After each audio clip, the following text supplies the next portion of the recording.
Right, very, very good morning to you, awesome listeners of Badeggi Radio 90.1, and welcome to Global Review on Badeggi Radio 90.1. It's the 10th day of October 2025, and as always, as we do every day, we'll be giving you breaking news from our national dailies as well as a global update. With me in the studio is Usman Apaya.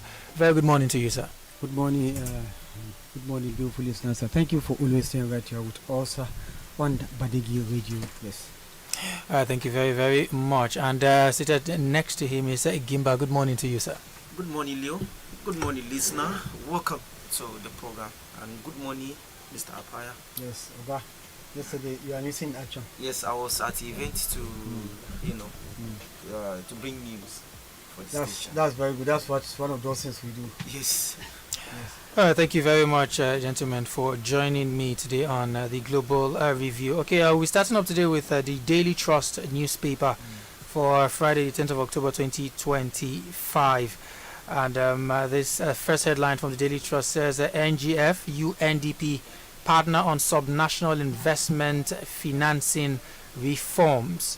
NGF, UNDP partner on subnational investment financing reforms. And university staff protest in Kano, Kaduna, Nasarawa over withheld salaries and allowances. University staff protest in Kano, Kaduna, Nasarawa over withheld salaries and allowances. And Nigeria endorses Dr. Elias as candidate for ICJ election. Nigeria endorses Dr. Elias as candidate for ICJ election. Still on the Daily Trust, Zulum orders probe into allegations of harassment over hijab. Zulum orders probe into allegations of harassment over hijab. And still on alleged certificate forgery, Forensic Institute, others demand prosecution of ex-minister Naji.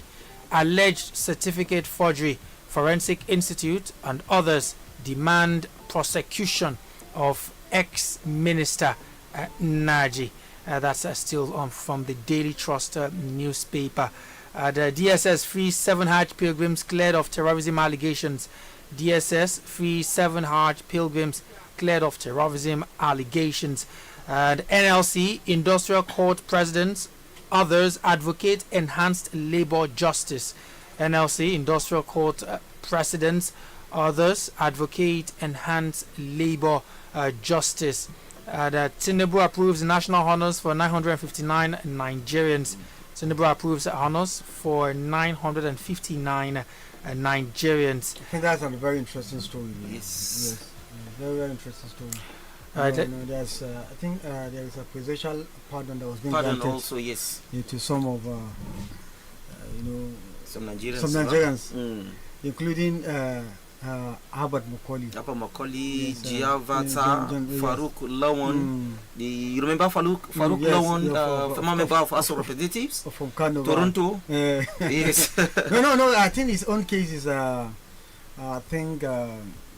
Bribery and corruption. Yes. He was pursuing a case and in oil, right? Yes, with the case with Utedola, when they have to play along with him. Yes. So they have presidential pardon, and I think the president have that prerogative, yes, to do that, and he has done that. I wish these individuals all the best. Now they can work freely and not be looked at as ex-convict or. After setting up a committee of prerogative advisory committee on advisory and prerogative of mercy. Yes, headed by Chief Justice and Attorney General of the Federation. Yes, which is it's a good one. Let's see, especially about Macaulay's case, who was struggling for Nigeria's independence against colonialism.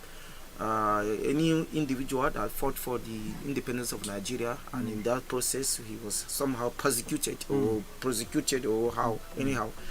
I think that person should be recommended, and whatever that person has done should be forgiven, because they were fighting for the country. It's a true nationalist. Yes, exactly. That's just the word, nationalist. Yes. All right, still on the Daily Trust, Amupita and his records. Amupita and his records. That's talking about the appointment of Professor Joash Uju Amupita, SAN, as chairman of the Independent National Electoral Commission. Now here is his records. Tinubu pardons Vatsa, Farouk Lawan and others. Tinubu pardons Vatsa, Farouk Lawan and others. That's still from the Daily Trust newspaper. And a look at other newspaper headlines. Looking at This Day newspaper now.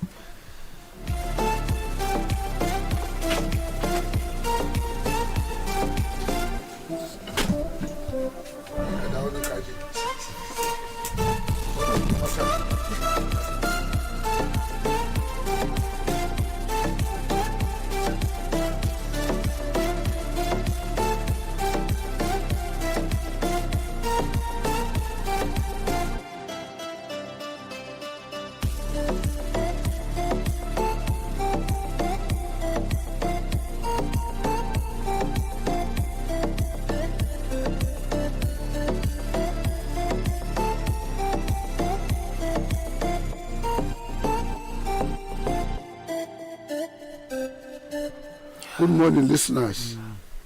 Yes, but we've been joined by Baba in the studio. Very good morning to you, sir. I decided to join Juma Mubarak. Juma Mubarak to you, sir. Barka de Juma. Eku Juma. Welcome, sir. So, we were looking at a newspaper headlines, and over to the Guardian newspaper now. Here again, it's Energy Certificate saga and the need to respect institutions. Energy Certificate saga and the need to respect institutions. And still on the pardon, Tinubu pardons Macaulay, Vatsa, Farouk Lawan grants clemency to 82 inmates. Albert Macaulay, Yes. he has case.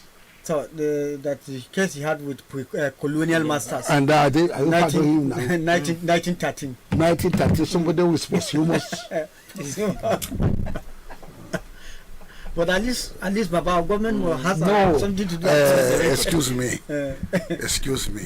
Does that pardon, what does it carry for Albert Macaulay? So, What was the case? Was it not the case of conversion of some revenue for personal use? yes.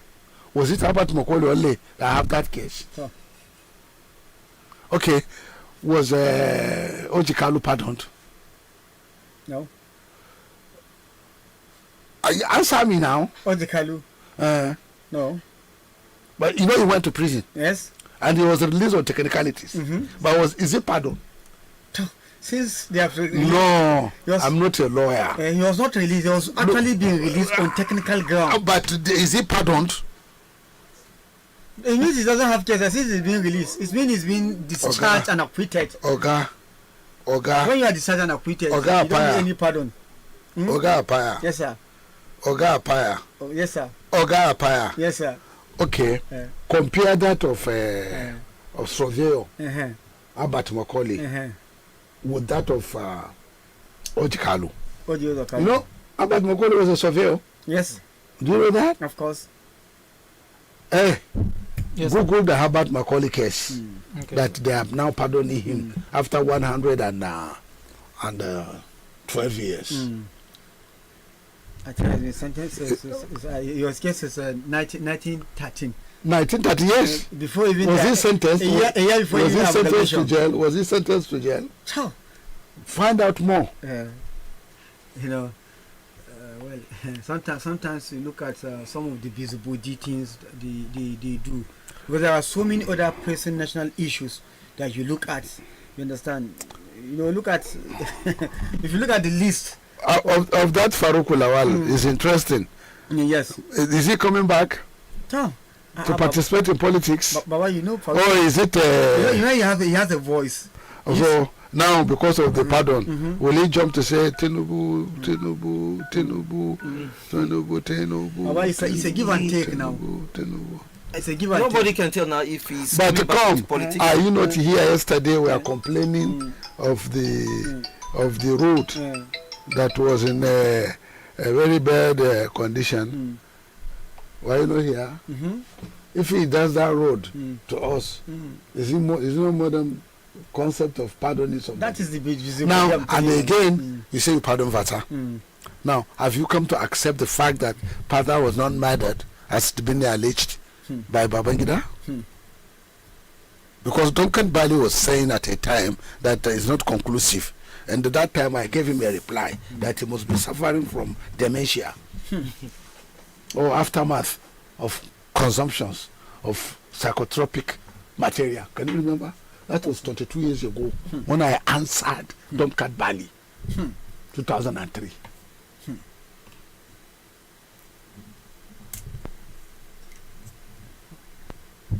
Are you listening? Very much well. Then why are you looking at me? Because I was actually trying to reflect when you used to go to BBC, you go to London, go to the studio Of the BBC. of the BBC. I'm a customer. Yes, and as you should know that I've been an ardent follower Of what? some of your activities. Of what? Yes. Including my arrest by the SSS. Because I said Obasanjo is not good enough for second term. That and And they put Ari, one SS director, his own boy, to arrest me. And then they begin to interrogate me. Why am I denying Obasanjo second term? And Jerry Gana and Co. were labeling me security risk. Exactly as I have now been labeled. You know, history repeats itself. Honestly, They now say that I'm a this treasonable fellow. felon And therefore, well, which day are we going to court? on 16. How many days now? Far as it's escaped my memory, so you know, it's normal we do countdown. So we're having today is 10th, right? Yes. So we're having 6 days. So To head back to counting down. Okay, court 2. Court 2. Justice Mukaila Muhammad is listening to the case. All right. Don't forget to mobilize your boys. Oh no, for sure, for sure. The media are always already mobilized. Okay. They are doing the countdown. All right. They are doing the countdown. So Yeah, the whole world. you couldn't find anything. Yeah, I'll find it, sir. I have I have something here about when he returned. Let me start with that. When Macaulay returned to Lagos colony in 1893, he was appointed surveyor of crown lands by the colonial government. However, he resigned 5 years later because of what he termed racial discrimination against indigenous civil servants by the European elite. Following his 1898 resignation from the Department of Works, Herbert Macaulay established his own private practice in Lagos. However, Macaulay's venture was not a success, and faced with financial distress, he defrauded a family dependent and was caught and sent to prison for 2 years. This prison stint effectively barred him from ever running for public office under the colonial administration. Upon his release from prison in 1908, Macaulay became more involved in the political arena and began What is the case that took him to prison? defrauding venture into financial defrauded a family dependent and was caught. Which family? The family is not stated here. Okay. So he went to prison because of fraud. Fraud, yes. Like do you know Satan of Sokoto, God bless his memory. You know, he went to prison in Gusau for issue of Jangali around 1930s. That he collected Jangali and spent it. And because he wants to contest for Sultan, they jailed him. Jangali. Okay, let's move on. Alright, I'm looking at the Punch newspaper now. Dangote refinery engineers on warpath over fresh redeployment. Dangote refinery engineers on warpath over fresh redeployment. Federal government scraps revenue collection deductions, pledges fiscal transparency. Federal government scraps revenue collection deductions, pledges fiscal transparency. Africa must prioritize investment in telecoms infrastructure, says Ndukwe. Africa must prioritize investment in telecoms infrastructure, says Ndukwe. Tinubu reaffirms Ogoni peace talks amid $540 billion global oil demand. Tinubu reaffirms Ogoni peace talks amid $540 billion global oil demand. Now, NNPC, Sahara, others unveil Nigeria's first wholly owned floating vessel. NNPC, Sahara, others unveil Nigeria's first wholly owned floating vessel.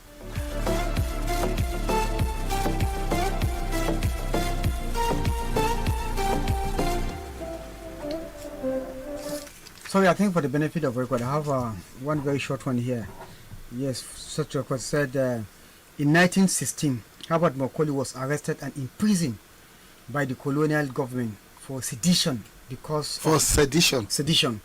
of his writings in Lagos daily news criticizing British rule.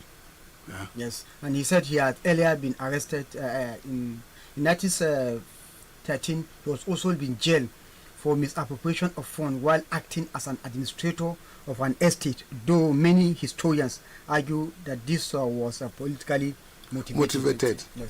Yes. Let's move on.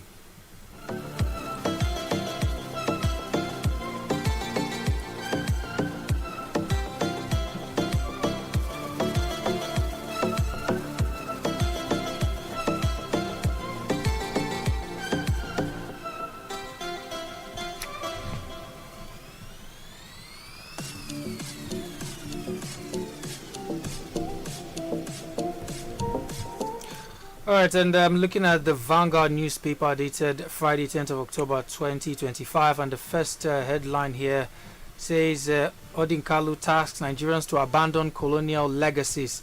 Odinkalu tasks Nigerians to abandon colonial legacies. And still on, North Central Youth hailed Tinubu for appointing first INEC chair from the region. North Central Youth hailed Tinubu for appointing first INEC chair from the region. What is there to celebrate? Is he coming to work for the North Central or for the country? Oh, because he has been appointed, then all election results should come in the favor of the North Central candidate or what? Looking at the office of the INEC chairman, I think he's someone who has to serve as a neutral body, and whatever region is coming from doesn't matter at this time. So why are we celebrating that he's coming from the North Central? Is he going to favor the North Central during the election? I don't know. Why you don't have anything to celebrate? Any little thing you see, can't you see the government is going down even to the colonial era? To celebrate or to do, because I think for what the president have done there, many will want to celebrate the president for doing that, saying okay, we're granting pardon to Herbert Macaulay, giving a posthumous all these things are just busybody thing as far as I'm concerned, with all due respect. If the North Central want to appreciate the president, they should ask the president to give us more seats, more juicy positions. Not even that, but not INEC. INEC is, what is it? What was he coming with? Again, if the North Central, if they want us to celebrate the president, look at the bad roads that Kogi people that are celebrating. Yes. The East Road that has been started since the return of democracy, the Abuja Lokoja road. If the government fix that road, finally we'll celebrate. This only road here in Minasuleja. You are talking of Abuja. Lokoja. Yes. And then you are saying Minasuleja. The main wahala. I'm not talking of Benin Ore, Benin Agbo, Benin Wari, which is terrible. I'm not talking of that. Terrible. The most worrisome and most terrible, alarmingly abandoned, avoided, ignored is from Bida to Lapai. There is a section. Okay. Bida to Lapai is 30 kilometers. But there is a section of Bida to Lapai is 60 kilometers. Bida to Agde is 30 kilometers. To where we want repair to start, Nami, it's about roughly another 10 kilometers.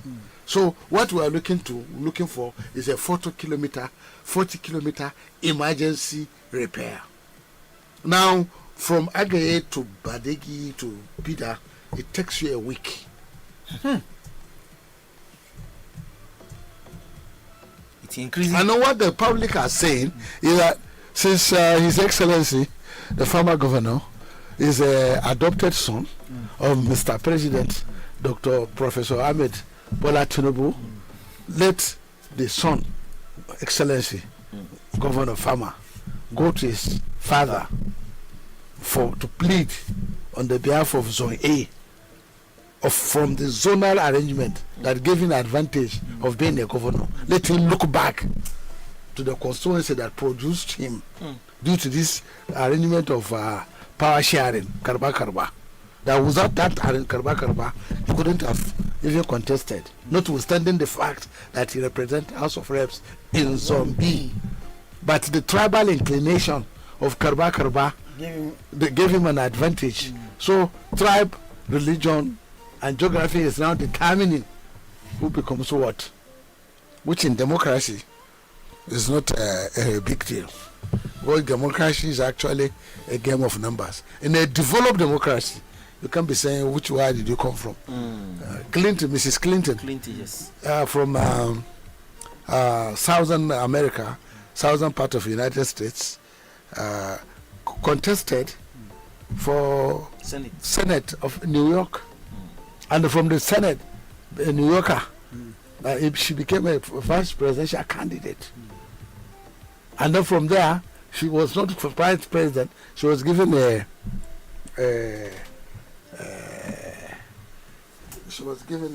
excuse me. But look at see the way I'm looking at it. Me, I'm looking at it from different dimension. I'm not even looking at it as the president's son.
Welcome back. Sorry for that break. Apa, you having a discussion before we went? Yes, what I was trying to say, what I'm trying to say here is this: not even looking at the former governor as the adopted son of the president, as so claim, or as so.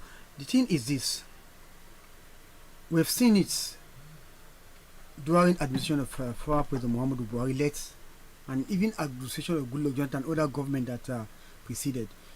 The thing is, it's very easy.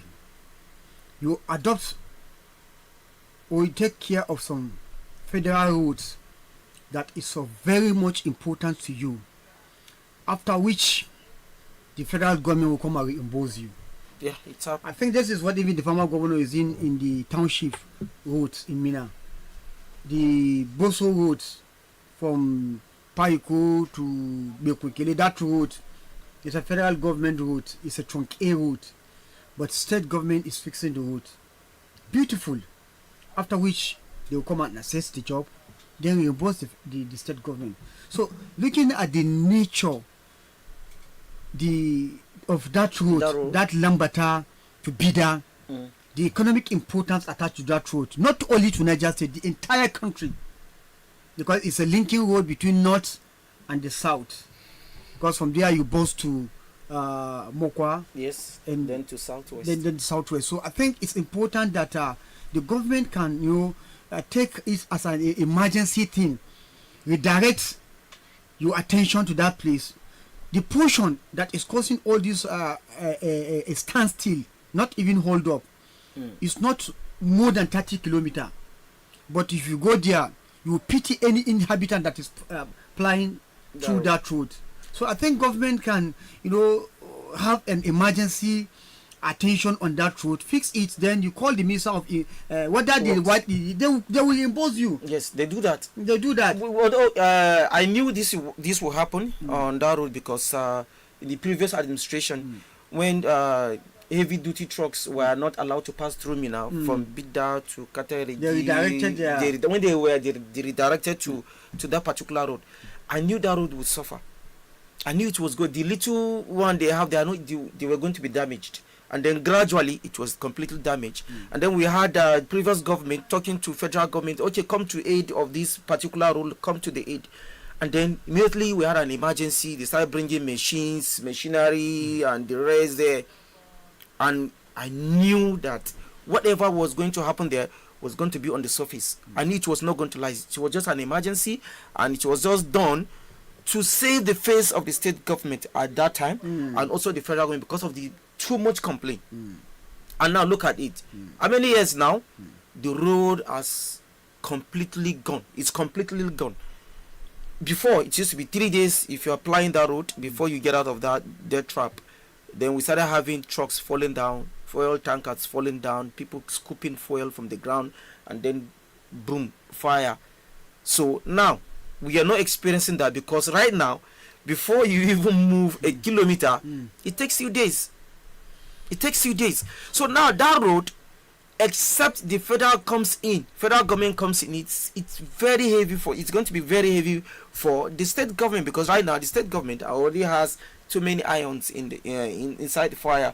So federal government has to come, because it is federal road. Mr. Gimba, let's turn to save ourselves. I have to be very blunt with you.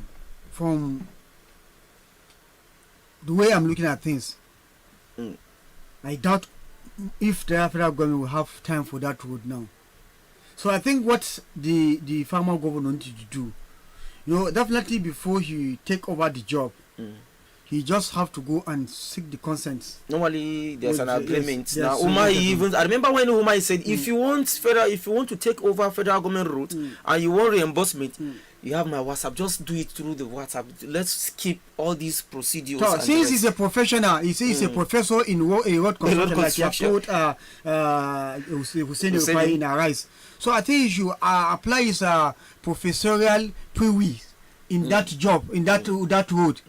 And if it's not about doing that, since the former governor is even asking that he's begging the federal government to give him some portion of road, I think from whether along Paiko road, that road that will bring you to Chanchaga, since the federal government is begging the federal government to give him the road so that he can fix it, so that later they will present. Why don't he abandon that one? Because this one is more pressing. It's more important. And if you can do it, and temporarily they can do it, they can trial that road. You understand? Do the road, fix the road, so that you can be taking revenue. People are going through hell in that road, and it's a linking road. We hope, this is a clarion call to the government of Niger State. Please, just the former governor should go there. It's safe, not us sending. We don't even have commissioner of works now. No. So the former governor should go there himself and see the type of with security that they will be opening, creating road for him. Let's see how long, the time that will take him from Lambata to Bida. He's going to spend some days there. Let him try, so that's the only way you can assess. Leaders need to do a follow-up services so that you can have a first-hand information, not what they will tell you that this is that. No, go there yourself and see how the situation is like. It's terrible. Yes, very terrible. Yeah, all right, we're still looking at newspaper headlines here, and this one says money laundering court adjourns ex-governor Bello's trial to November 12th. Money laundering court adjourns ex-governor Bello's trial to November 12th. Okay, and this one is on the foreign scene. Nobody is going to be forced to leave Gaza, Trump says. And this one says Niger's orders on preachers. Of course, this is regarding the statement a couple of weeks ago that religious preachers in Nigeria need to submit their summons for scrutiny. That's what it's all about. And this one says no going back on Jonathan in 2027. PDP Northern Support Group. No going back on Jonathan in 2027. That's the PDP Northern Support Group speaking now, saying there's no going back. I think this Jonathan thing is Jonathan. Gradually getting gaining momentum. Yes. Ever since the Jonathan started showing a kind of interest, by way of visiting some political juggernauts in the country, it's now become a very kind of a very restless situation to the presidency. You can see Bayo Ananuga trying to even say some unpalatable things about trying to water it down. Former president of the country. So I think this one now, 2027 election is going to be a very, very, interesting election.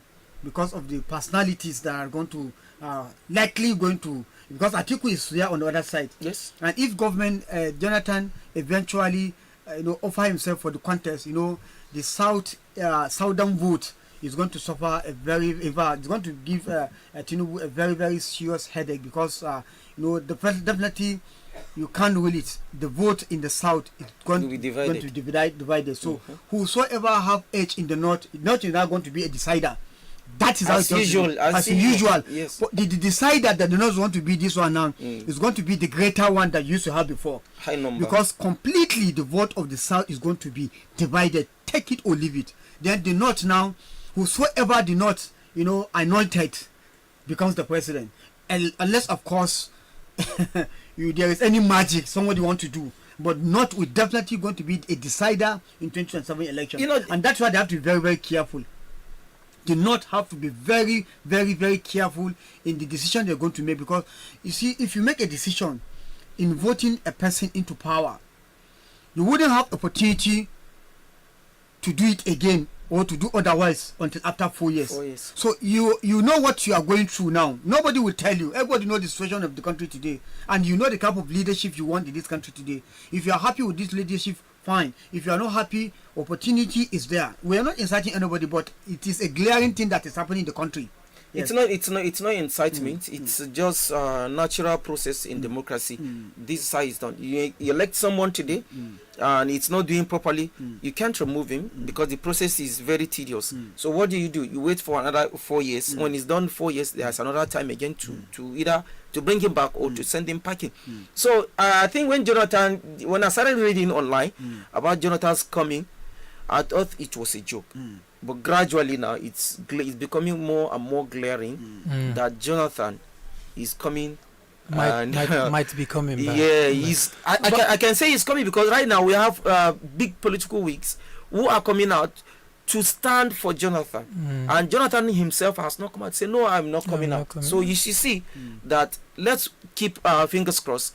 We should be expecting Jonathan. In fact, I think there was a time, Bob, we call one of the obedient here, one of the strong obedience. Yes. And you have made it open to us that Jonathan coming out would definitely, make Obi to step down, because he has always been respecting Jonathan. And you look at it, the zone they are coming from, you understand, they can marry their differences together. And he believed that Jonathan, in terms of national spread, yes, he had that edge over him. And since the idea is that they are not happy with the government, because AB has been one of the strong critics of this government.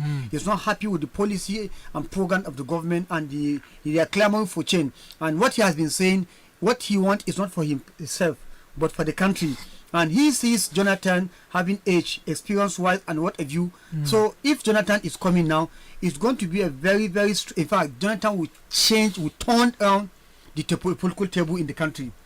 Even in the north, he's going to be threat to end Atiku. Nothing will stop Atiku from contesting, unless of course if he could not be able to get the ticket from the primaries. But if Atiku secure ticket, nothing is stopping him from contesting. So Jonathan now some people are already seeing Jonathan as a messiah. You understand? Because you're looking at the APC, people are somehow disappointed. You look at the coalition of ADC, people are saying it's a coalition of frustrated politicians who were there before yesterday, because they are not no longer there. So they are not kept out of the loop. So it is out of vengeance. They are now conglomerating themselves to want to stage a fight against the Tinubu administration. So Jonathan now will come in more or less a neutral ground. And you look at Jonathan, there's one thing you must not take away from him. This religious bigoted, because in Nigerian politics now has been reduced to issue of religion and tribal sentiment. And relatively Jonathan had opportunity. The issue of religion, he never allowed it to overwhelm his government so much. Not that it's not there. There is cases of religion, but it was controlled. He was controlled. And how do you do that? You see this issue of Al-Majiri. You have Muslim presidents that have not actually give attention to that Al-Majiri thing, Al-Majiri program. And good luck game. Look at what he did.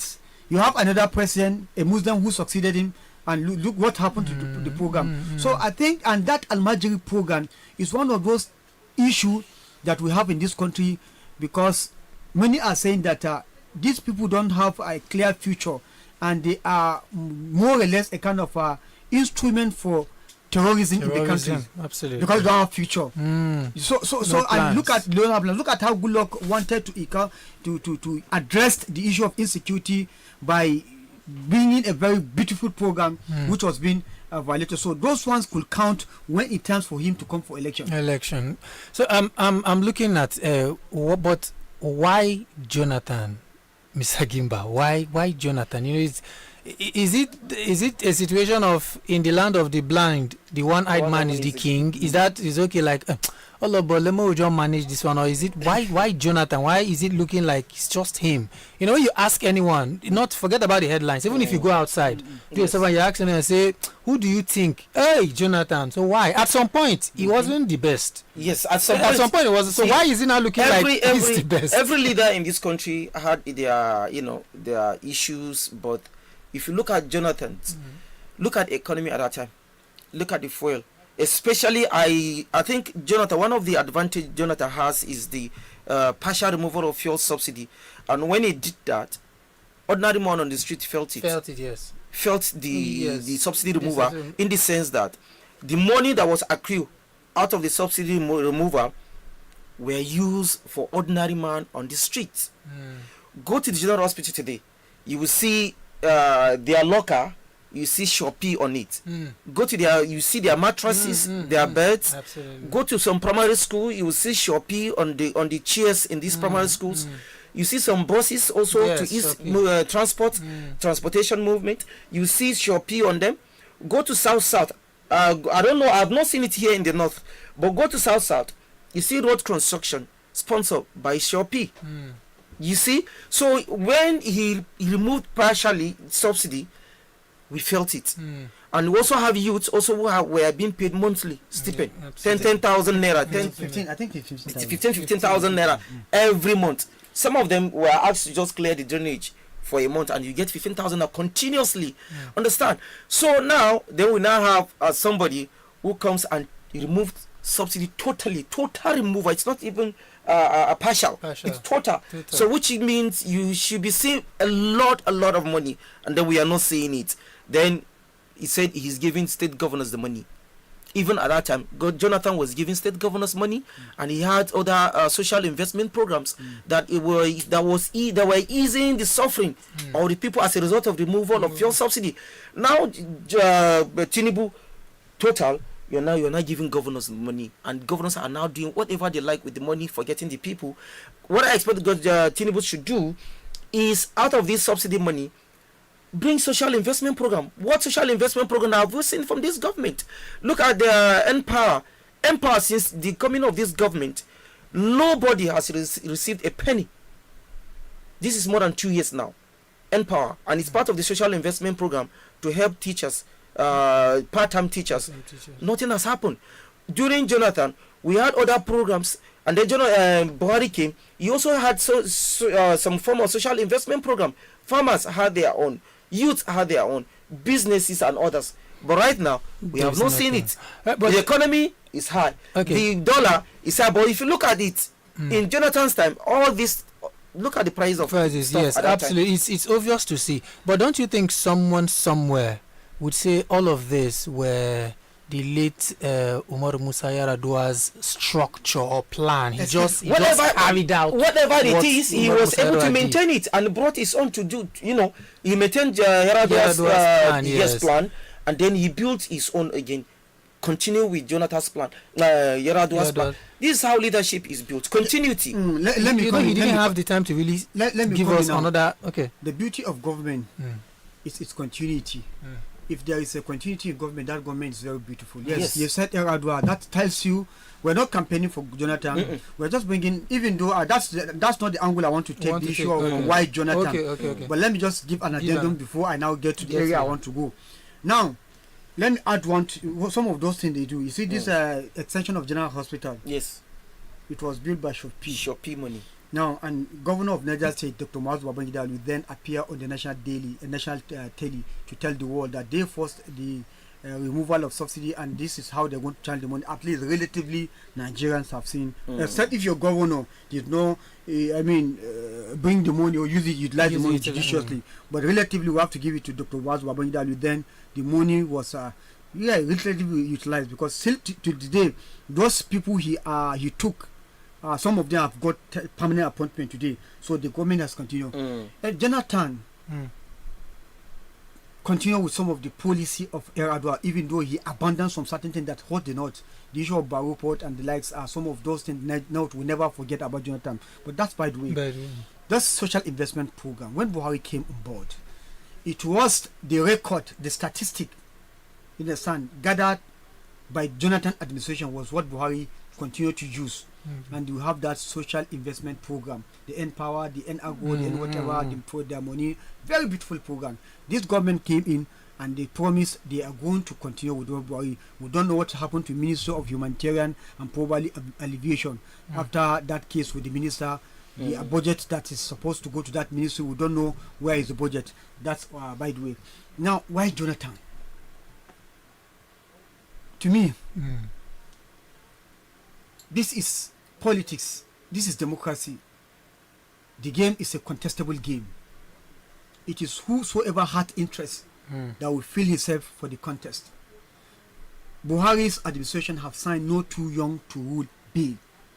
Where are those youths who are not too young to rule? Have they unfired themselves for the context? Have they proven a kind of something that would tell the world, that would tell Nigeria that yes, we are ripe to take over the leadership of the country, so that the old quack will go and rest?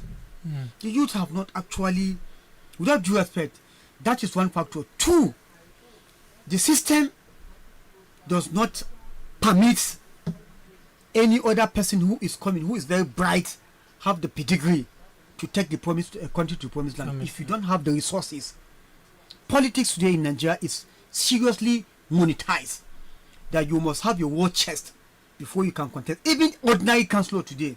So they have made a system so cumbersome, such that if you are not financially buoyant, you cannot contest.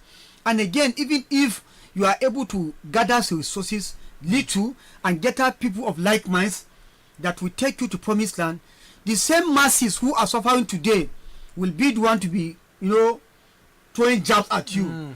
All those kind of things. They will come, they will rubbish you. You roll out a plan that, okay, this is how we're going to do it. You come with a blueprint, show us the roadmap, how we are going to get to our destination. That is how, if you come with manifestos, not just come and give us a kind of a written statement. If you're coming manifesto, come with a blueprint, with roadmap, with destination.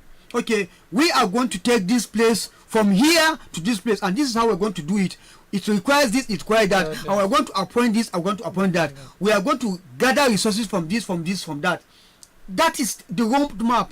Show us a clear direction, not the one we come and just come and dance, not any promises. You understand? You just come and gallivant for fantasy. At the end of the day, nothing.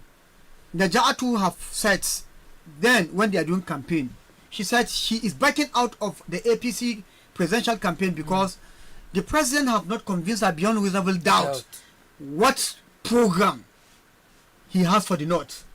She is not convinced.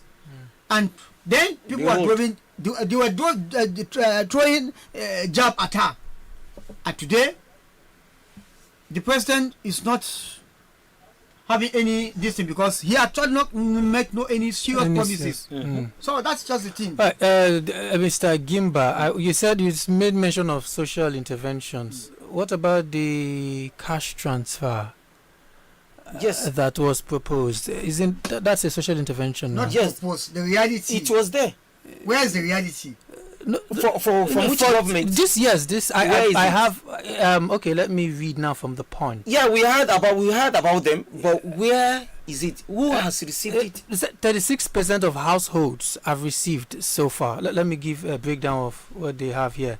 It said since October 2023, only 36% of the targeted household have benefited from the conditional cash transfer program launched by the federal government to cushion economic hardship for vulnerable Nigerians.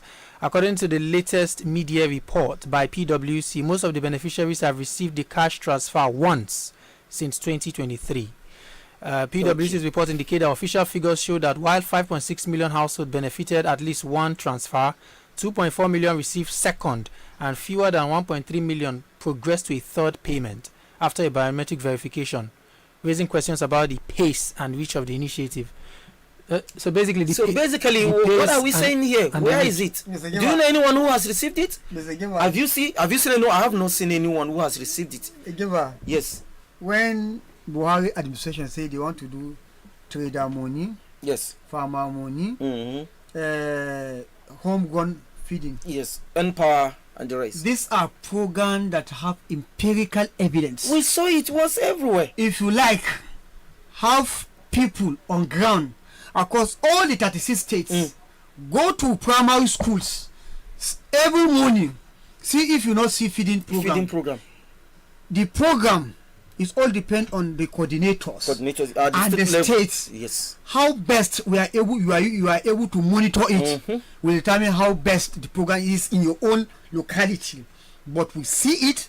The number of enrollment in primary schools have drastically increased because people are rushing to go to school and feed. Because they know they will feed. You have people who cook the food.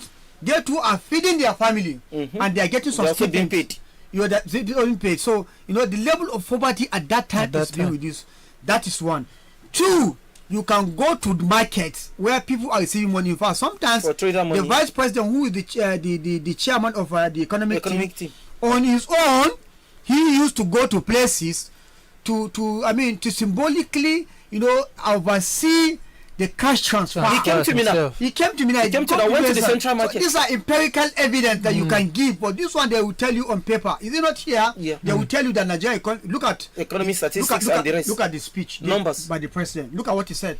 He has reeling out the gains so far, and he's saying the economy is booming. Because the dollar to naira rate is falling down. It's about where do you take it? From where do you take it? What's the price of food in the market? What is the price of petrol in the filling station? What is the price? Where do you before take he it? came? Yes. From where do you take it? So all these things, this is what they tell you in paper.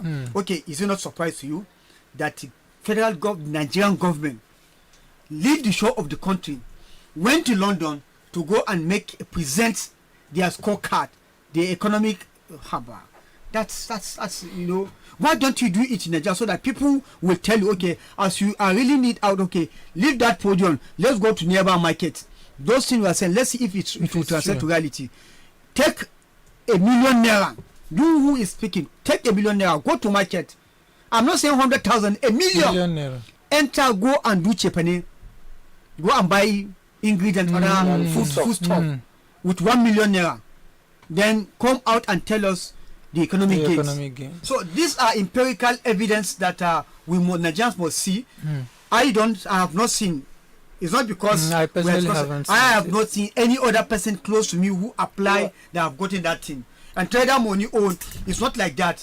Your BVN, you surprise people are receiving. In fact, let me tell you one. COVID-19. There is no government from 1999. I saw that at least we set the record from 1999 to today. There is no any government in this country that have given down to the money directly into the account like the administration of President Muhammadu Buhari. Late, no government, and this government promised to continue from what Buhari stopped. Nigeria was so happy in some directions. They believe Tinubu is a political mathematician. Buhari has one problem. He leveraged only on integrity. But the political sagacity and how to turn things around is become so serious in him. He was able to achieve some of those things because it was the military era that you just give order, decree. But this one is democracy. You have the system. You have to be systematic about everything, political in all the things you do. So you have to get people into not taking a unilateral decision, just like what we are seeing now, Calabar to Lagos Road. almost more than 15 trillion naira. When you are talking about the road from Bida to Lambata, that 100 billion naira would do it. So all this type of things are empirical evidence that government must show people before they will know that yes, there is a gain, or you are moving, or you are achieving. Yes. All right. Well, I said a whole lot. Still on ADC, we give new INEC chairman benefit of the doubt. As ADC speaking now, African Democratic Congress saying they give the new INEC chairman benefit of the doubt. And 2027 run for president, council workers, others tell Makinde. 2027 run for president, council workers and others tell Makinde. That's the last headline I'll be taking from the Nation newspaper.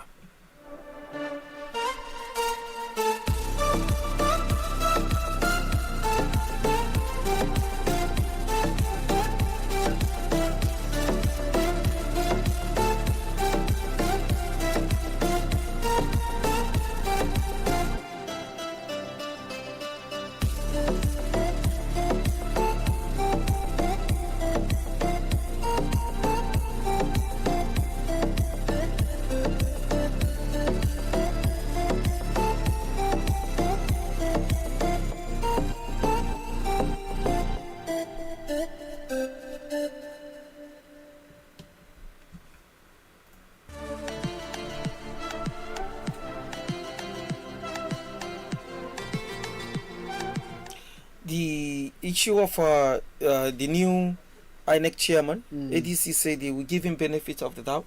Yes, that's true. For now, because the president has the right to, according to the constitution, to appoint a new INEC chairman, and he has done that. So nobody is coming, and it's a man who has the credential. He has a credential to do that. As a lawyer. As a lawyer, professor, and all these pedigree. So for now, any other party can come out and say, no, we don't want this man. So now we will have to give him exactly that benefit of the doubt and see how far he's going to go. There are elections coming, state government elections in some states in November. So we're going to see, this is going to be like a stepping stone for him. Yes, like a litmus test for him. Then we're going to see how he is going to do when it comes to general elections. And then we'll now wait again till general election to see how far it's going to go. Like the presidential elections, the election for Senate and the House of Representatives. So these are all the elections that we should expect him to perform very well. If he's able to do this, then we'll know. But for now, I don't think there will be any criticism coming from even the opposition about the new man that is in charge now. So we'll keep our fingers crossed and pray and hope that he does the right thing. Because democracy right now in Nigeria is in the balance. Because people are not happy with all the government, with what the government is doing. So will the new chairman be neutral, or will he take side? Because I remember the previous INEC chairman, there were a lot of issues when they declare a particular candidate, and insults and the rest. The case ended in court, and at the end of the day, look at what happened. So we expect this will work. Yes, talking about this, I think I have. Let me play a clip here to see if it's go in concordance with what we are saying. This is from Hussein Rufai of RSTV. Let's see if it will actually make sense, so that we look at it. So.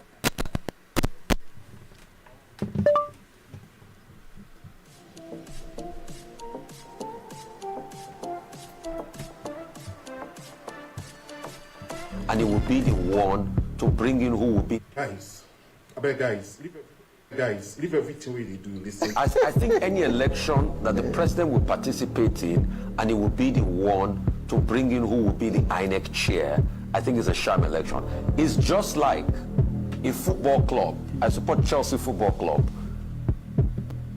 It's just like Chelsea Football Club bringing the referee that will ref a match against Manchester United. That's what it feels like. I want to bring something to your attention. There's a Vanguard article on the 7th of September that says bumpy road to 2024. Politicians plot to rig. INEC infiltrated and Tinubu shops for Yakubu's successor. The article talked about how politicians are plotting to rig. They said that they will print multiple serials of Form EC8A, B, and C forms. That's the election entry form, the result entry form, and they're going to ring through that method. They also said that they are orchestrating somebody that will emerge as the INEC chair that will work in their favor. They also talked about polling units and the likes and what will happen there. They're also talking about the alleged manipulation of the ongoing registration, how they are going to use this ongoing registration process to rig. They're also talking about, shopping for a suitable person that will replace the current INEC chief. It's an extensive article that I want a lot of Nigerians to read. What are you saying about that? Because they've already revealed some very key secrets. That's what the Vanguard has revealed. The article again is bumpy road to 2027 election. Politicians plot to rig INEC infiltrated Tinubu shop for Yakubu's successor. Somna, in your honest of hearts, with this National Assembly that you know, if a bill for tenure elongation is given to this National Assembly that you know, can you in your honest of heart beat your chest that this National Assembly will reject it? I mean, why do we deceive ourselves so much in this country? You can say Rufai is talking theatrics because he's in the opposition. But as a Rivers State taught all of us a lesson where they constituted an aberration and the courts did not hear that case of a declaration of a state of emergency because there was a political impasse between Wiki and his godson. So if that could happen, and even while the president was trying to explain himself away, that's why I said, he will explain, tire, because we know the truth. Wiki came on TV and said if he wanted to extend state of emergency, he will extend it. So people that can give state of emergency, who says that they can't get a tenure elongation if they want? Well, let's put the facts on the table and analyze it. Somewhere, I don't know your reaction to this. My question to you is, in your honest of heart, with this National Assembly, do you think if they bring a tenure elongation, this National Assembly will say no to anything that involves President Tinubu?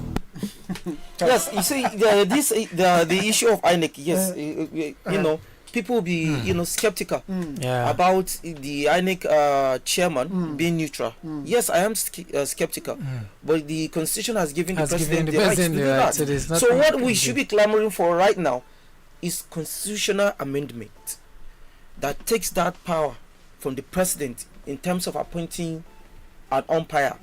An umpire should be a neutral person. You can't be a participant in a game and then appoint the referee. So in that particular aspect, Nigerians should call for constitutional amendment and remove that particular clause that says the president can appoint, should be the one to appoint INEC chairman. Then from there, we cannot start thinking that, okay, we are getting it right. But as long as the president is going to continue to appoint the INEC chairman, come on, what do you expect to happen? So it's okay. It's okay for us to be skeptical about his neutrality. But what we should call our senators, call our House of Representatives member. Let's amend the Constitution, and also who is going to finance the INEC. Let's find a way of financing INEC independently from the executive. Do you understand what I'm saying? No, the president cannot say this is how much we're going to give you to go and work with. And the president should not say, I'm going to appoint this particular person. So, constitutional amendment is the right way. And then also, the electoral bill. We've been crying. European Union has also said, okay, the electoral bill should have been amended by now. Because it caused a lot of chaos in our previous election. But it has not been amended. Are we going to see this particular election snatched away because there is no electoral amendment? Because there are issues there, there are clauses, there are dark holes there in that election. Because I saw what happened, especially when it comes to use of technology in our election. So what are we going to expect? Will this INEC chairman now pursue the Electoral Act being amended?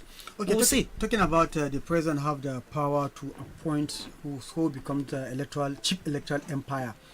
Yeah, it's true, but it has to go through the Council of States. I think it was at the meeting yesterday that he announced. I think it has to be ratified Yes. by the council. And if you look at, let me, on a lighter note, yesterday they said Wike didn't attend the meeting. Why? Because his choice was being, he was not his anointed candidate. Tinubu rejected his anointed candidate and brought this one. So that's, by the way, you see, the thing is this. Sometimes conspiracy of silence is one thing that is bringing this country down. Not that because the president has some kind of a constitutional power to do some certain things, that does not mean that he could not be challenged. Everybody has once said, or severally said, that as a minister in the cabinet, himself and former minister Dr. What's this woman in this former minister of finance? The one that has certificates shall No. This economist. Okay, Ngozi Nkwala. Professor Ngozi, that they are the only two ministers who has the gust at all the times to challenge the president. Some of the policy, if they're having meetings, in submitting memos, they're the only people that challenge. So that's how it should be. Do not say that because he's the president, he appointed me, you know, he can do and not do. No, you should always be thinking about the country. Now, what is the need? What's the need of bringing somebody that will be that the credibility of the election, even before election, could be doubted? When you bring somebody, look at what Hussein Rufai of RSTB saying here, that ADC have actually raised an alarm before now. That, and look at the analogy he draw here. How can a team manager appoint a referee that will referee his own match with his team against his opponent, and you don't expect that person to favor him? It's not possible. But since the situation has come like that, at least if the manager have the right to appoint, then you too should have the right to challenge. Okay, it is your right to appoint, but we don't believe in this person. Bring somebody who is apolitical, somebody who is neutral to some large extent. Look at Professor Yakubu they bring. Look at Professor Jega they brought. You know, to some large extent, it was after the election that Jega is now taking, you know, interest in politics, being partisan politician. But he was being brought from the class. Even for Professor Yakub, even this one is brought from the class. And that is why even the ADC, I think, in fairness to the president, are now saying, okay, they will give him the benefit of the doubt. So it is now late for him now. His integrity, the integrity of his family, and all that he has achieved in life is on the line. So you will have to make sure that you have seen what happened to Jega. When Jega conducted 2011 election, there was a particular musician, I think even Rara is one of those, they sang a song that make Jega shed tears. In fact, I was privileged to have one of the program when Jega was saying this, because then he was in BUK. I was there before when they took him as this thing. You know, that thing cost Jega. In fact, Jega, the only opportunity God gave Jega was opportunity to conduct second election, which in 2027-25, that gave Buhari victory. That his image, he was able to gradually, you know, regain some of his image and integrity. But that 2011 election, the kind of songs they composed against Jega is something that for the lifetime his family will live to remember. I was with one of his daughter was my coursemate. That thing is disturbing her. In fact, she has been hiding. Each time we have lecture, we're coming, you know, she's hiding. So that thing is very, very dangerous. Very, very dangerous. Now the press, the INEC boss, the new INEC boss will have to look at his predecessors. What they have done and what the life have after them. History and posterity will always for remember them for all the things they have done. So I think it is one thing for somebody to favor you, if you look at it as favor, to appoint you as INEC boss. It's another thing for you to look at your own personal integrity, because tomorrow the president will not be there to defend you. It is all to you, to yourself, and to your integrity. So I think it's very important. Oh well, the ADC have said they will give a benefit of the doubt, and I believe that we all should. Well, since it is what it is. All right. The last newspaper I have today, Futa Sanu joins nationwide non-academic staff protest. Futa Sanu joins nationwide non-academic staff protest. That's the Senior Staff Association of Nigeria University, SANU, at the Federal University of Technology, Akure. On Thursday, joined their counterparts across the country in a one-day protest to press the federal government on unresolved demands and grievances.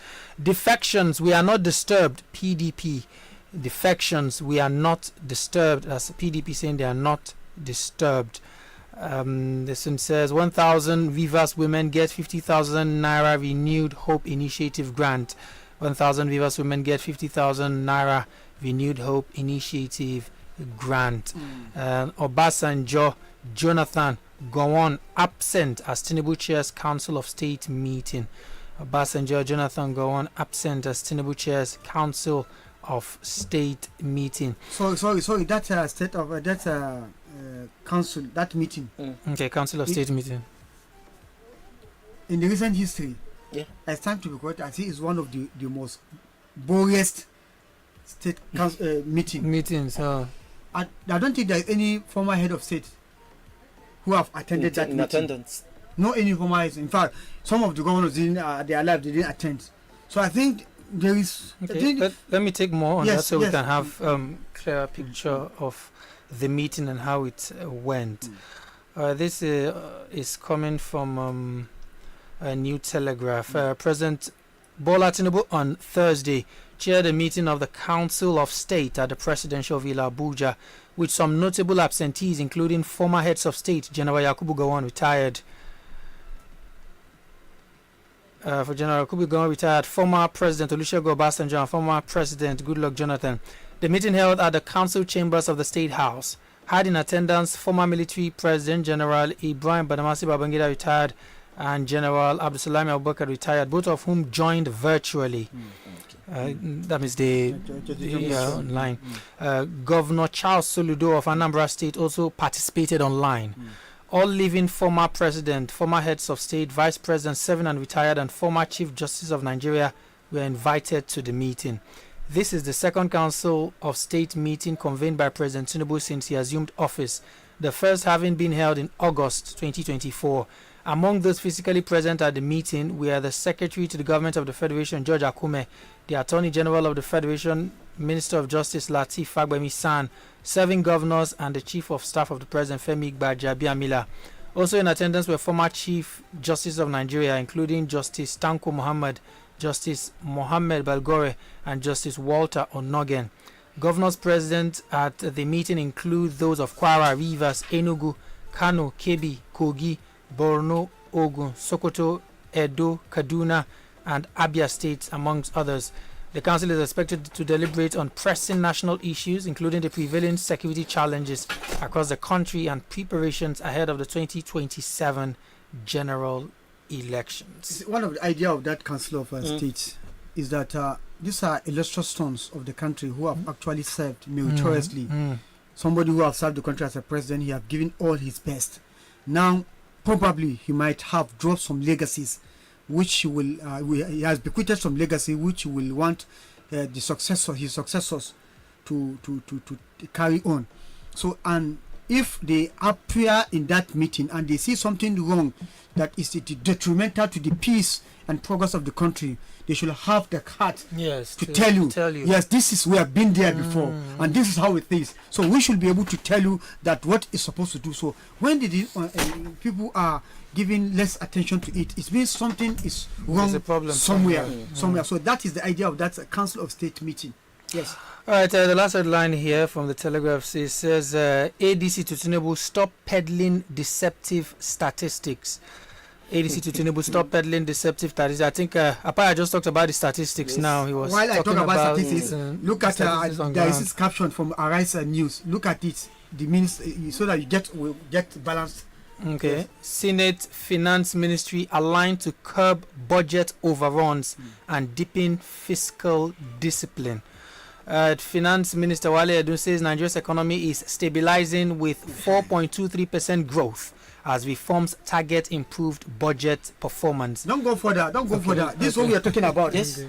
With all the hardship, with all what we are seeing, I don't know whether reality is divided in two ways. They have their own, the elite, or those at M5 reality, and the reality of the masses. Yeah, because this seems to be their reality. If you said 4.23% the growth. economy is stabilizing, no. Anywhere you are in the world, in the country, in Nigeria, just go to markets. Look at the market yesterday when you took over. Look at the market today. Then come back to the podium and tell us the stabilizing. Where is stabilizing now? It's stabilizing. Yes. How much is the Must you eat 3 square meters? Oh, okay. Me, I will not eat. You cannot Well, they eat, can eat. Because you cannot live good life. So Why, Baba? Because you are a second-class citizen in the world. So if I eat three times, I'm living above my No, because you're an African and you're under American influence. You're under MIF. Yeah. You took loan. You took IMF loan. Baba, So- you say I know. Baba, you are saying here. I'm saying it. You say you do party. You enter a plane wear agbada. All those things you are At the expense of the public. but you say me I cannot eat. Why should we eat? It's just food. Are we in animal farm? What? Definitely When 19. all animals are equal, You are but in some are 19 more equal than Have others. you read the 1984? George Orwell. Just well, Your Read 1984. Go and read it again. I will. Have you read Road to Sefardon? I've not read that one. Serfdon. Road to Sefardon. Is written by one Polish writer, political scientist. I cannot remember properly the name now. Is it Reverend Gila? Something like that. Go and read that book before you come to read Road to Afghanistan.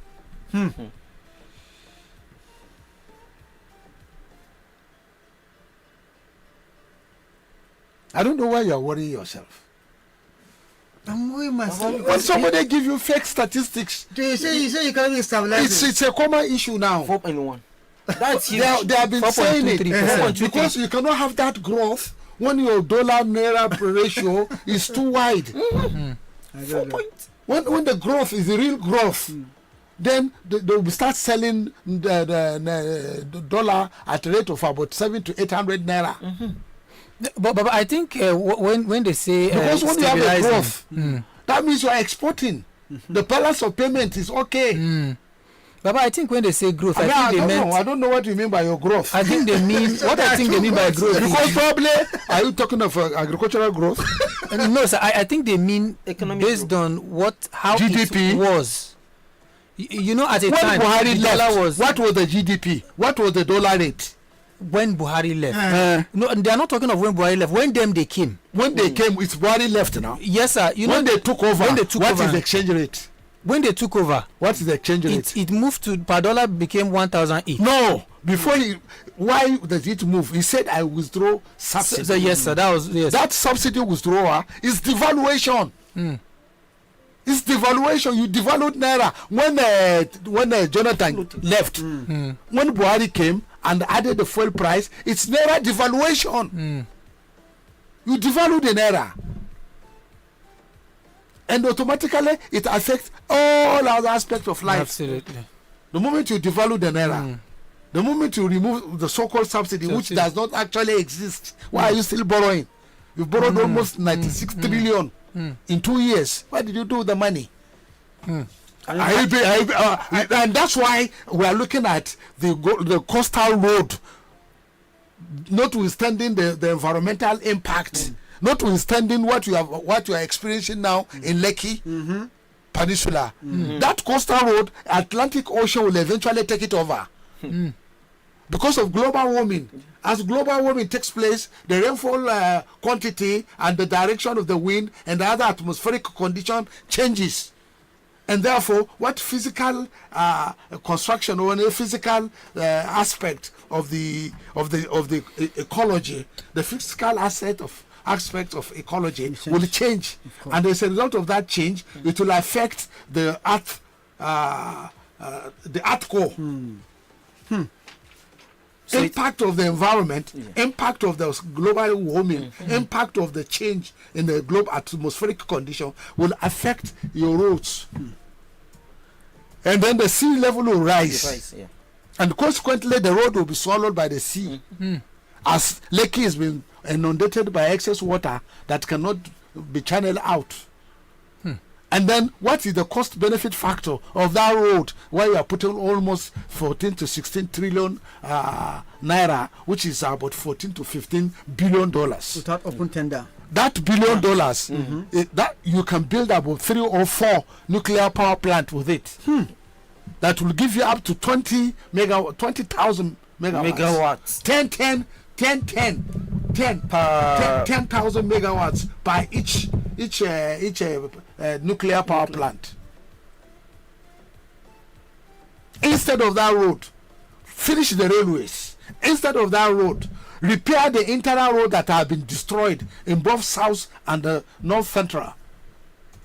Instead of that road, of coastal road, build a nuclear power plant that will give you 10 to 20,000 megawatts of electricity, which Kenya is using $2.5 billion to build 5,000 megawatts power plant. $2.5 billion. Yes. And there is a proposal before the National Assembly now from the president to take $2.3 billion loan. No. For what? So, will you ask? I see sometimes when you see certain things, because this is Africa, and we are underdeveloped, and from Badeggi to Bida, you can spend 1 week, like 15-kilometer route. If you are lucky. If you are lucky, you spend more than that, and if you are not lucky, a container will fall from the trailer and sardine you. You know, tied to sardine. Yes. You know sardine. How they are packed. 3 days ago, a container. 3 or 4 days ago, a container fell on the motor car, and then the people there became sardine. So they have to cut the car to take the corpses out. The corpses. They suffer to bring out the corpses. Yes. It's not even. So what I'm looking at is that if you continue to bother yourself with all this, people now lie without looking at. They don't look at the mirror when they lie. Somebody will say something now, and tomorrow say, "I never say so." No, I never said. They should edit it. I edit it. No, I didn't say it. He said it by his own mouth. Audio, that is audio record. And he said, no, I didn't say so. Say it was misunderstood. No. Or misinterpreted. No. It's not the question of misinterpreted. I didn't say so. Bampadaba. Yes. When a leader begin to lie, and he was telling you what he said, he didn't say so. He's not apologizing. Instead of accepting that I say it. So. But I'm sorry. Sorry about it. No, I didn't say so. I'm above saying it, so I didn't say so. You double speak, you double talk. Double stand. It's not a question of double stand. You double speak, you double talk. You say something today and tomorrow you say you never said it. No honor. I'm not honorable. That's what it means. Simple. Because an honorable person will stand up and stand his ground and said, I say it. But since I said it under circumstances that is no longer palatable, so I withdraw my statement. That's simple. And I'm sorry. I'm sorry. And that's all. Life goes on. But you don't want to say you are sorry. You are both saying sorry. And that's why you are arguing that you didn't say it. But there are records you said it. And how do you look at the community that had you saying it? How do they measure you? How do they look at you? Then you better go back and look at yourself in the mirror. Don't blame Tinubu. You only gather people that are trying to feed him with negative, wrong information. Now, everything is okay. Everything is all right. Don't worry. Everything is all right. And it is his own failure. You decided to bring those who will tell you what you want to hear.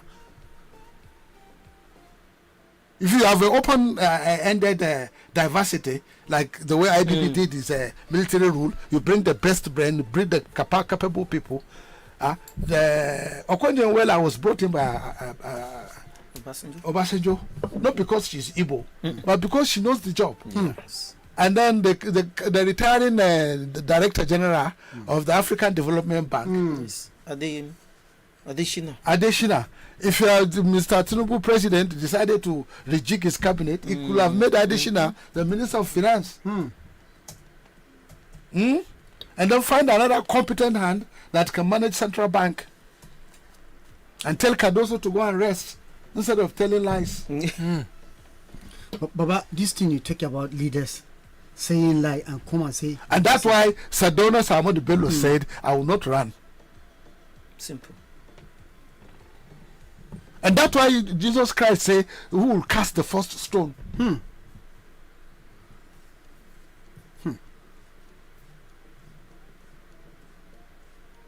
that's why people, when they pray, they're just praying because it's physical fitness, not because the prayers is a belief in God. But also when they will say something now and they come back to say, but Padaba, I never say it. But Badeggi,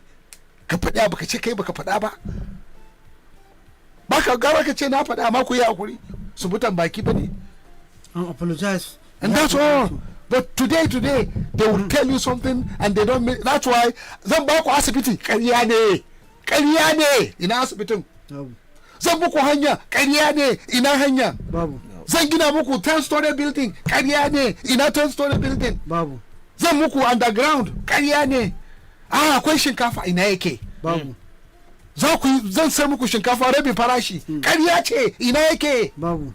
Zan ba ku taki kyauta ƙarya ce ina yake babu. So kana da abu mamaki ne gare ka? Are you surprised? No, I am surprised only because I was watching excuse me, Baba, sorry. I was watching National Assembly in South Africa. This freedom fighter Julius Malema, the president had issue and he had to come to defend National Assembly. When it is time for the president to come to the podium and present the budgets, Julius, as soon as the president started, Julius Malema raised a point of order and said, this House of Assembly is for the honorable people. Not dishonorable. The honorable president, from the point he lied to South Africans, he was honorable no more. And as such, he is not going to speak here. The president is a liar and he will not be allowed to speak here. And when they, with all his freedom, EFF, economic freedom fighters, when they disagree, do you know what they do? They all stage a walkout and say, okay, do it, and the whole world is watching you. Who can do that in Nigeria? No. This is what Senator is saying. You think because the ADC have said they have a kind of they have raised alarm that the president is going to appoint somebody who is going to help him get secure 2037 tickets, and the National Assembly have not any. There's not trust. In fact, the National Assembly, if you present third time to them that will favor the president, they will all sign. They will all sign. So they don't. Nobody have anything to challenge in National Assembly. I think we are. All right, we'll be going on a very short commercial break. When we come back, of course, we'll begin to take more stories and take your calls. When we we'll come be right back, we'll look at other international affairs, especially the peace arrangement between Israel and Hamas. Because you are talking too much of your local politics and you are a third world country. You are nobody. You are third world. You don't produce, even toothpick is imported. All your gadgets is from China. Commercial break. Sorry to break this up. Commercial break. Badeggi Radio. Yes, I'm with you. We'll be right back. We'll be right back.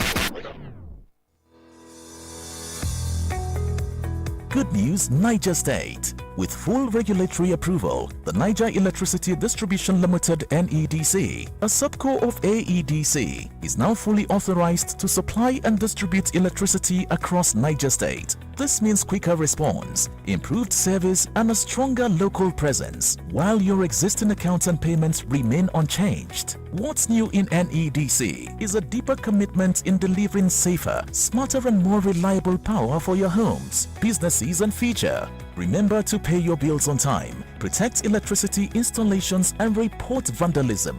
Together, we can build a stronger and more reliable electricity service. NEDC, powering progress.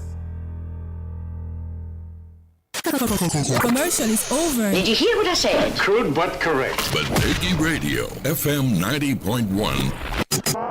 Badeggi 90.1 FM Mina, the people's station.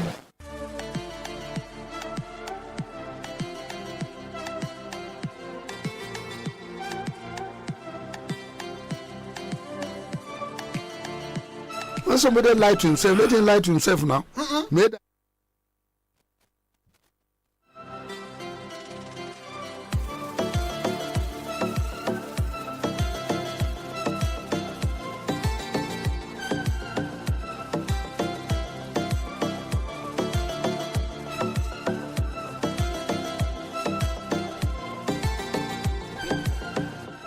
Welcome back from that short commercial break. Of course, we'll be going to the foreign scene now, looking at the we need peace. to go to foreign scene. Yes, as we Because the way it looks now, Apaya Apaya is trying to disturb us with lying. Those who are professional liars, liars and Are liars. they liars? They are liars now. Politicians. No, Baba is But don't you see they say politicians? They're men of many words. And even this peace deal that we are talking about.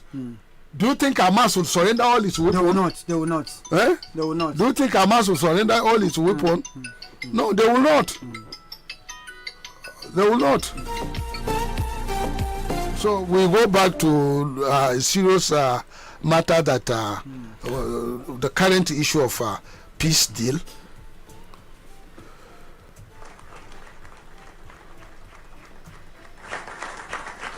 Everybody loves the deal.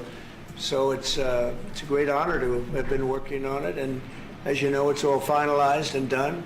Can you confirm that as Gaza is rebuilt, that no one will be forced to leave? Yeah, nobody's going to be forced to leave. No, it's just the opposite. This is a great plan. This is a great peace plan. This is a plan that was supported by everybody. I mean, as I said, they're dancing in the streets of many, many countries right now. It's amazing. I've never seen anything like it. No, we're not looking to do that at all. وإننا نعلن اليوم التوصل لاتفاق لإنهاء الحرب والعدوان على شعبنا والبدء بتنفيذ وقف دائم لإطلاق النار وانسحاب The withdrawal of the occupation forces, the entry of aid, the opening of the Rafah crossing in both directions, and the exchange of prisoners, where 250 heroic Palestinian prisoners who were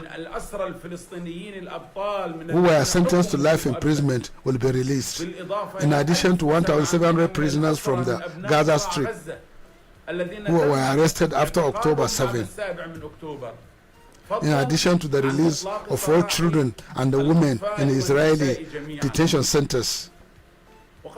We have received guarantees from the mediating brothers and from the American administration, all of whom confirm that the war has ended. During these 2 years to achieve our war aims, and the central one of these war aims is to return the hostages, all of the hostages, the living and the dead. And we're about to achieve that goal. We couldn't have achieved it without the extraordinary help of President Trump and his team. That and the courage of our soldiers who entered Gaza, and the combined military and diplomatic pressure that isolated Hamas, I think, has brought us to this point. I want to personally thank both of you, Steve, Jared. It's been long hours. So, the war is over. Within the next 48 hours, we hope there won't be more tank fires, there won't be more... But the Trump was jettisoned that idea of saying you want to rebuild Gaza. No, the fact that they want to turn Gaza before to their own Rivera, a hotel, is no longer... How can they violate their sovereignty? No, well, but do you have sovereignty? But I'm skeptical when it comes to Netanyahu. But there is a limit. But the world is turning against them now. They can't do otherwise now. Netanyahu is a liar. And he's a serial liar. He's a serial liar. And right now, don't be surprised, by the time we wake up tomorrow, we will see more Israeli soldiers. No, America is backing them. America now said enough is enough. The world is tired. The whole world are tired. Everybody's turning against them now. There are times that Netanyahu would strike action, attack a country without the notice of US. No. Yes, very much. Yes, definitely. But US comes out and denies that. My friend, it was unilateral. Only play a sick and high. I understand. That's why I'm saying Netanyahu can enter Gaza right now. Go back a full war after the world is against them. Yeah, they know the world is against them, but they don't care. You cannot continue. You are not winning. They don't care. Israel is not winning. It's not winning the war. So how can you a war without end? Somebody without bullets, someone without surface to air missile, but continue to. He has no air missile. He has no air force. He has no tanks. No tanks. But you cannot. He cannot surrender. Baba, the damage done to Israel by Iran is what is pending there. I'm telling you. Enough except if Netanyahu join the group of African leaders who say today yes and tomorrow this he didn't say it. You know, when someone is a serial liar, anytime he says something, you take it with a pinch of salt. Let's take calls now. We are behind schedule. We're behind schedule. And as usual, you excuse me. 09138579001 is the numbers you can reach us in the studio. Please try to make your contribution as brief as possible so we can take as many calls as we can. 09138579001. Hello. 1 minute. Morning, Nakwana. Nakwana, good morning to you. Morning, kuna tare da Isa Garba ne sa. All right, Isa Garba, go ahead. To masu alkawali su rika cikawa kusan manyan siyasa lokacin da suke neman kuriya ana alkawaloli a rika cikawa ji tsoron Allah da yake nan. Sannan security mu a Najeriya sun yi magana a babana na gilashin mota don Allah kalle shi da idon rahama. Sun cire shi ya fi a cire shi, in barin shi ya fi sai a bar shi, amma ina kira ga manyan kungiyoyi da masu fada a jiya kasar nan su kalle shi da idon rahama. Najeriya ba mu zauna lafiya ba. Tun da masu tsaro ne suka ce ana aikata a ci akan ci a duba, in cire shi ya fi dan Allah cire shi, in kuma barin shi ya fi sai a bar shi. Magana ce mai kalli a wuri. Kalle shi da idon rahama ta ji lafiya ya watan shi. It's talking about leaders being truthful and the tinted glass as well. Saying the needful should be done for peace. Hello. Hello, good morning everyone. Good morning to you. My name is Ambassador Gibu the Challenger. Yes. I'm calling you people from Go ahead. It's only God that will help our leaders in our country, Nigeria. The reason why I said so is some of our leaders, they are selfish, wicked and greedy. When time comes, they will be telling us promises. They will be giving us promises that they cannot even fulfill. I will build a bridge where there is no river. You see who does that? And some of our leaders and some of us too, we don't practice what we preach. We practice what we call Abati Musa Azuchi Abrauna. Thank you very much, Ambassador. All right, let's keep it this way. Structure everything that you want to say so that when you call in, you have just 60 seconds to contribute. Hello, good morning. Wa alaikum salam. All right, Suleiman Mohammed, go ahead. Ina jinka. Da Allah ina so in kira gare ku ne, kun sani kuma ku ƙara sani game da wannan iri na GMO da ke yaduwa a cikin al'umma. Wasu sun sani wasu ba su sani ba. To wallahi wannan abin yana da matuƙar hatsari a lafiyar ɗan adam. Saboda ko ɗazu na ji labari a Kano iya mutum kusan miliyan da wani abu suka kama da wannan cuta, wasu sun sani wasu ba su sani ba. To da Allah ana kira gare ku samu lokaci ku faɗakar da mutane akan wannan iri na GMO, babban hatsari ne ga lafiyar 'yan adam. Thank you very much. It's talking about GMO. Hello, good morning. Good morning. Good morning, sir. Good morning. In fact, I want to congratulate you people for what the review you people are giving. I enjoy it. Thank you very much. I want to say that I still have one thing to apologize for you people. Please. The person that are giving us a global review, they're giving us Nigerian news, only Gaza. So you want to know what is happening in Nigeria around 8 o'clock on that global review. Okay, global briefing. All right, thank you very much. I think we've not talked about foreign news. No, now. he's talking about global briefing, 8 p.m. in the night. He said we are only giving foreign news during global briefing. He needs local news during global briefing. If it's global, definitely it has to be foreign news. Information is not noted. Thank you very much. Thank you very, very much. And hello, good morning. Good morning, Emmanuel. This is Mr. Bute from Joanna, Worcestershire State. Good morning to you. Good morning, Mr. Bute. Good morning to you, sir. Yeah, IGP. Good morning, sir. Israeli-Palestinian war or Israeli-Hamas war is over for now. That war is over. Period. Please, Emmanuel, yes, sir. Kindly call my number after this program if you wouldn't forget, please. Thank you. All right, sir. All right, 091385790001. Hello, good morning. Hello, good morning. Good morning to you, sir. Yes, my name is Ambassador Ibrahim Sally. All right, Ambassador Ibrahim. Good morning, sir. Yes, I think I'm one of the happiest person today. Hearing the peace deal being signed by the Israelis and the people of Palestine. Okay. So I just hope that the peace deal is going to be a real one. Amen. Because we've heard of it now several times taking and will not fulfill. So this time around we hope it's going to work out fine. Amen. Thank you. Thank you very much. Yes, the peace deal. Everybody wants peace. Okay. Thank you very much. We do appreciate. Hello, good morning. Hello. Alright, I lost that caller. 091385790001 is the numbers to call. Hello. Hello, good morning, good people Badeggi. Good morning to you. I greet you this morning, including we greet you too. Baba. We greet you. I'm calling you straight out from Ifliat. My name is Shuaib Dama. Alright, Shuaib, good to have you. Inshallah, I think I'll be coming to Badeggi to say something about our leaders and especially the insecurity, the government of the major states. Inshallah, very soon I'll be coming to your station and say something. Thank you. Most welcome. Yes. Inshallah. Thank you very much. Thank you very much, Shuaib. We do appreciate you. Alright, 091385790001. Hello. Hello, that caller. Please do endeavor to call back if you can. 09138579001. Hello. Hello, good morning to you. Happy Friday, Mr. Leo, Baba Badeggi. This is your audience of prayerful. Today is a Friday. Yes. And Allah da mana addu'a Allah ubangiji ya saka mana a rayuwa. Amen. Baba Badeggi, I want to commend you for the wonderful job that you are carrying in Niger State.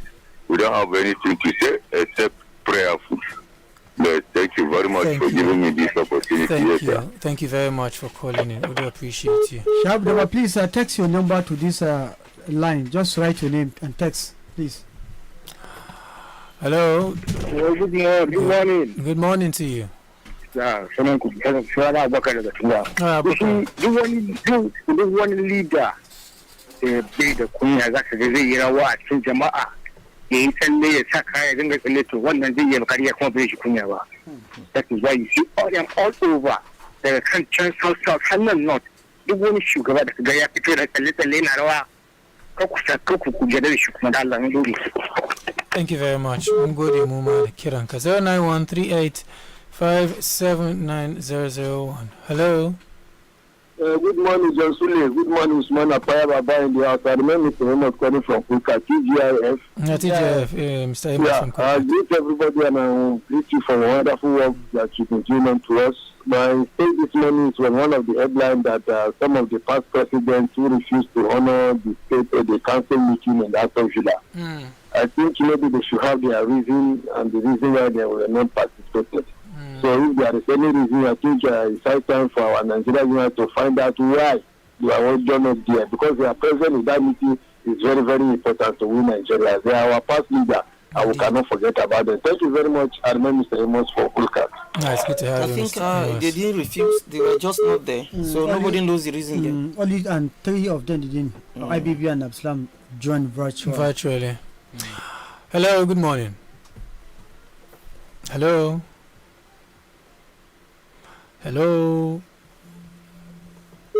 All right, hello Zakwela. Please do call me back if you can. 09138579001. Hello. Hello, good morning. Good morning to you. John Papaya and Co. Good morning, sir. Good morning, sir. Welcome. What's your name and where are you calling from? Briefly, my contribution goes. Your name, sir. Your name, sir. And where you're calling from? My name is Nagi.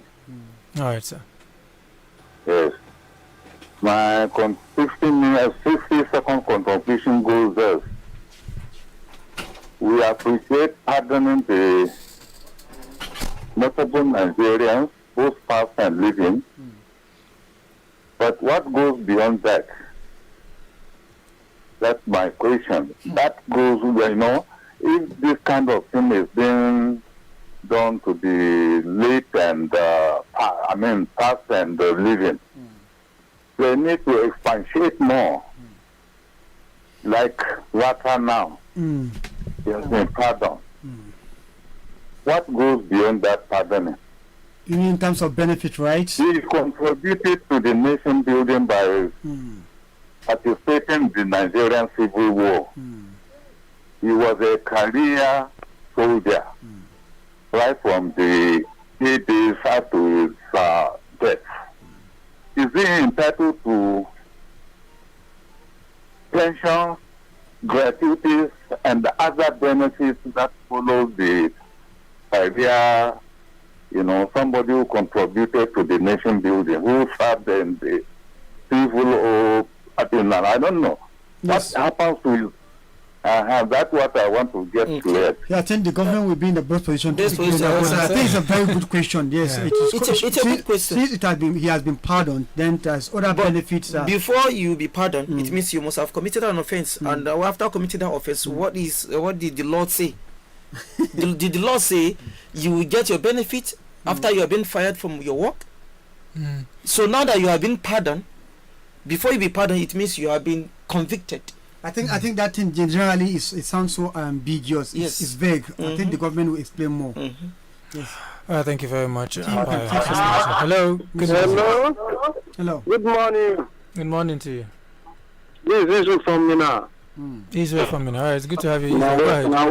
Now, we're enjoying the program. Thank you very much. Especially that part of now, allowances when you people are talking about good luck coming back. Yes, good luck was a very good man. You see, he's a beautiful man. He's a listening president, and he doesn't count anything to others. But he has a big weakness. The weakness that cost him is the election. If Goodluck had the ability to remove the then governor of Borno State, he will have solved the problem of Boko Haram once and for all. You should know that the producer did that, Obasanjo did it, and he was so scared. I don't know to be scared, but he was too lenient to leave a kind of situation like that to generate to problem that cost him his second election. 200 people were kidnapped. Nobody was accountable. The sitting governor, he as a president, Goodluck was crying when he went to one bomb plant on TV, crying, sharing tears. He's a pitiful person, but his weakness is that he was supposed to take action sometimes when it's needed. When Obasanjo came to power, there is Bakassi, there is OPC, there is Sharia. He took drastic actions against citizens. All right, thank you very much, sir. Actions. I don't think Goodluck, to me, it's not that he's scared. It's not that Goodluck has a blood of a democratic blood still in his veins, and he's patriotic, even though he's sympathetic. And that's why he's patriotic. That's why I tell you that a life of a single agent does not worth his own election. That's what he said, actually. All right, hello. Good morning. Morning. Isa daw a gurguje batun tattalin arzikin kasar mu. Ana ta ciwon baki. Because of that, I think we have to take this message. Yes, indeed. We have to go to Facebook and take some messages, and if we have time, we would take calls. This Buki Masoya Adam says, good morning. Adewale Ezekiel says, Abego, may government help us. Our road bado TGIF. That's coming from Adewale Ezekiel. Julius Samuel says, good morning, my lovely people of Badeggi. I can see Baba with his sweet voice in the studio. All right, thank you very much, Julius Samuel. Ibn Ali says, good morning, People's Radio. Jumat Mubarak. Baba, do you know people in Bida and people in my village, if they want to go to Badeggi, they used to follow Kateregi. I don't want the state, I don't know what the state government is doing about it. Okay, he doesn't know what the state government is doing about it.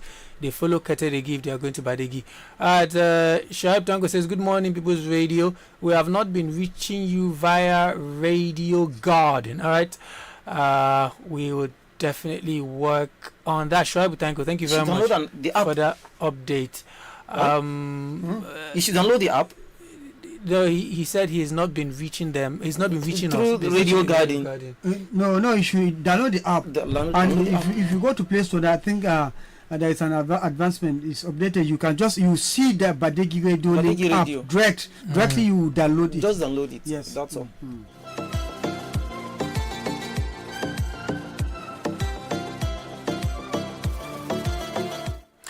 All right. This one says, good morning. Tijani Abdullah says, good morning to you all in the studio. Juma Mubarak to us all. God bless all your efforts and crown your great things. Enjoy your weekend. Thank you, Tijani, for that prayer. Zayed Adamu Sada says, good morning, Badeggi Radio family. Keeping silent on social development such as Empower and school feeding program of last administration can make this present administration to lose election as far as youth development is concerned. Thank you very much, Zayed. And Umar Arabi says, Jumat Karim to the listeners of Badeggi Radio. To me, former President Jonathan coming back is not the solution to our darling country and the political environment at large. Why not giving the youth the way to showcase their effort to the development of the country? This political environment in Nigeria is filled with old juggernaut. It shall be well with us. Children are the leaders of tomorrow. May the blessings of the day be with us all. Apaya, who is the youth that he's talking about that he wants to? He said they should allow the youth. He doesn't think Jonathan is the way forward. Well, they should allow the youth. And we have asked now. Let them come out now and make themselves available. Okay, good. So the youth should make themselves available. All right, Ibrahim Amechi Mohammed says, good morning, People's Radio. My Baba, Usman Apaya, Ibrahim Gimba, and the rest in the studio. I have told you guys, stands with that number. If you like, bring an angel to rule Nigeria. Our senators, governors, local government chairman, and their followers will kill him or destroy his good name. E.g. Buhari and Jonathan. Look at what happened during their regime. Our problems start from the grassroots, not where we are looking at. Democracy, on the other hand, is for humans, it's not for animal kingdom. If I'm lying, introduce democracy in your household and tell me the result. Thank you very much. Dang Baywan Lapai says, good morning, and Juma Mubarak, Badeggi Radio. I want to sincerely commend Badeggi Radio for choosing the path of truth, unity, and progress in these challenging times of our dear nation, Nigeria. Thank you very much. The last one says, from Mohammed Ali, says, good morning, Baba, Apaya, and the rescue in the studio. May Almighty Allah continue to help this nation, as we don't have any other country apart from this. There are two things that if a government lied about, may just seem as though they are honoring themselves amid suffering faced by the masses. That is the issue of security and economy. They speak for themselves. God bless you all. God bless you too. Thank you very much for that. Unfortunately, I do not have time to take more calls because I have just 3 minutes to pack up. Thank you very much for staying tuned. Usman Apaya, final words before we round up. My parting words is for the youths. You have to prove that you have a strength of character and you are ready to be part of it. Democracy is competitive, so if you are not ready to come out to contest, a lot of those who are ready to just come out and do what they have to do. Yes. Irrespective. All right, thank you very much. Give me your final Yes, word. it's my own. It's about fake statistics that we are seeing coming from the government. I think if you want to know exactly what is happening in this country, put some cash in your pocket and go to the market. We actually don't believe the numbers. All right, so Gimba is saying the statistics is in the market. When you get to the market, you will know the statistics for yourself. Thank you very much, Gimba Napaya, for being with me this morning. I appreciate you. It's been Global Review and Newspaper Headlines. I remain Emmanuel Leo Suleiman saying join us same time for another edition. Bye for now.